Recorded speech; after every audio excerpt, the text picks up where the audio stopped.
So hello guys, welcome back to this another brand new videos. So in this video I will teach you how can you edit embodied story stickers in your Instagram story. So here we go. You have to go in your Instagram, and after going Instagram, here in the left side up you can see a plus marks. You have to click there, and after that you have to take a photos, and after taking photos here you can see stickers in the app. You have to click there, and you have to search for I bought it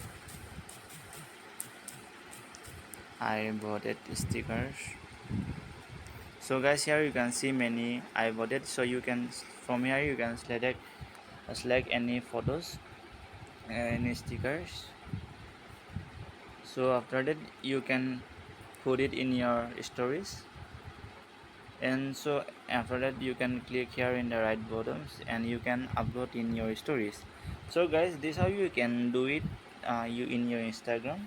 So guys, if you really like this video, hit the like buttons and please don't forget to subscribe this channel, and thanks for watching this video.